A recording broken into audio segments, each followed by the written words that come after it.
Aloha. I'm Brandon. You guys wrote me questions and I'm going to answer some of them. So here we go. All right, let's just get to it. This one's a fitness related one. This is from XXXTina86 via Instagram. Suggestions for getting lean and shredded at the same time. My suggestion are keeping your workouts metabolic. What that means is work everything into a circuit.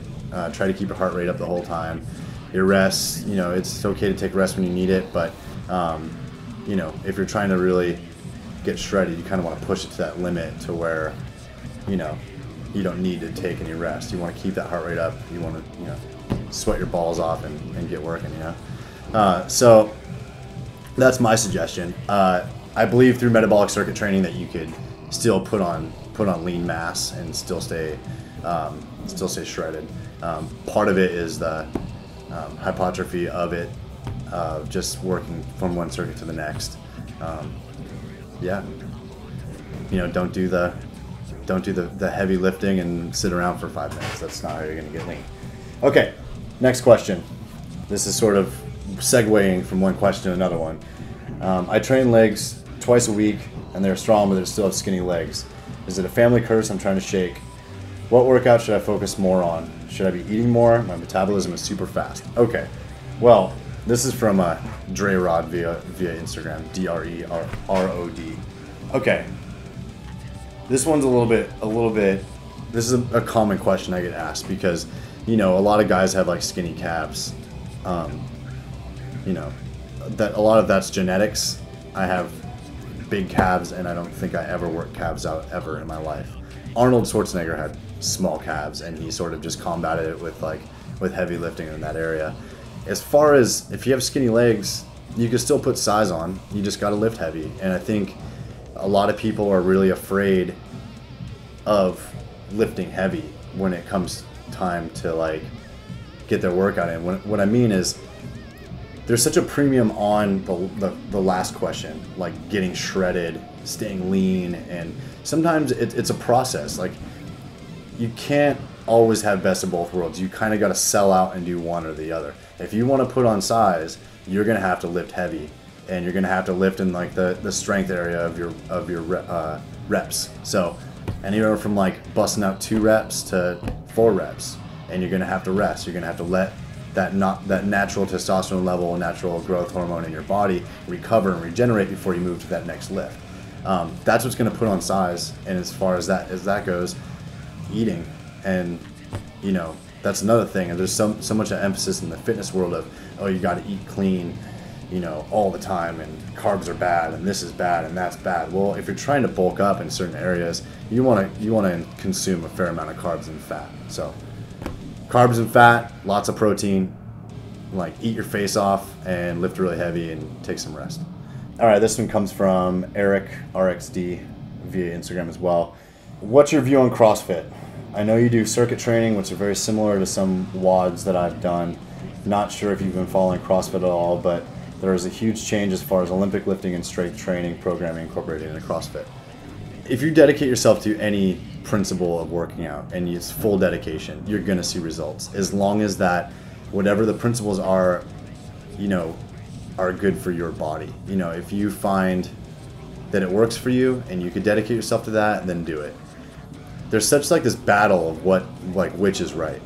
And to be honest, who knows what's right? You know what I mean? CrossFit's cool. If you want to do Olympic lifts to a stopwatch and,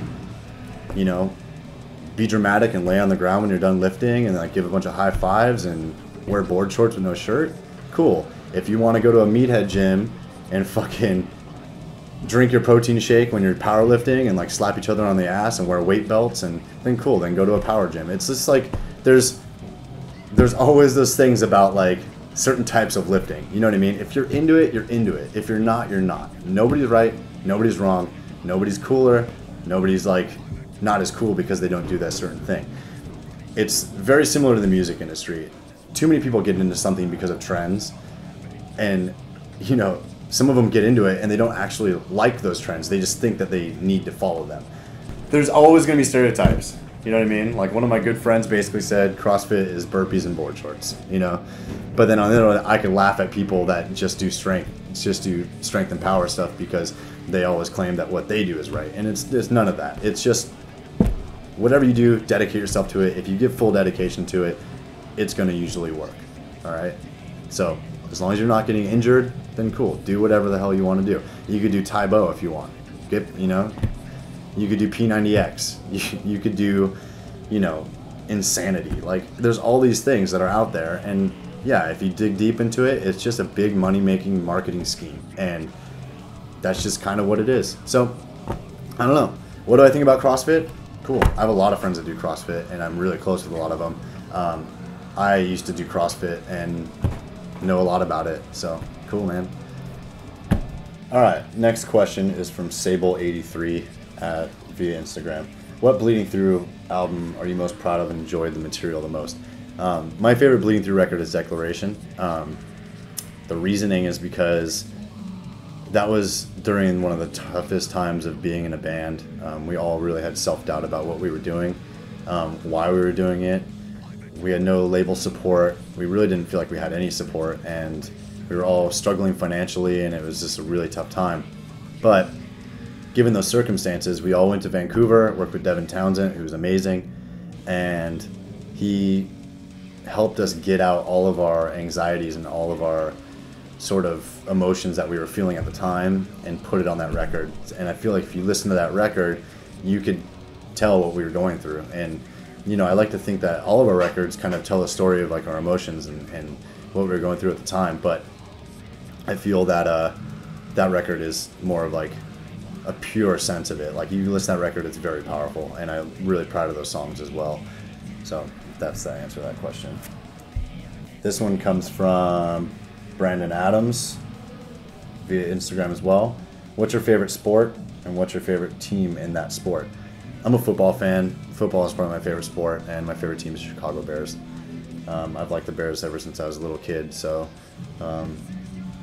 borderline fanatic about it. Don't miss I don't remember the last time I actually missed a game. I've come home from trips earlier, gotten earlier flights to watch a game. I've put plans on hold, and it's one of those things. I love football. I love Sunday. I love getting together with my friends and barbecuing out and watching games. So here's one from a fellow Rise Above trainer and roommate, KMA Kags. What is one thing that makes you the happiest? That's a very interesting question, because it's one thing that I struggle sometimes finding reasons to be happy, even though my life is great. I have this gym, surrounded by positive people, but it's just finding that one thing that makes you truly happy.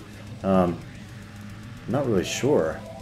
I guess I used to really like riding bikes, because I'm from the beach, so I used to really like riding bikes by the beach, and I used to really like surfing, and I really like snowboarding as well. So if I could find time to do that and take time away from work to do that more, I would love to do that. I know that's a super, super, super boring answer,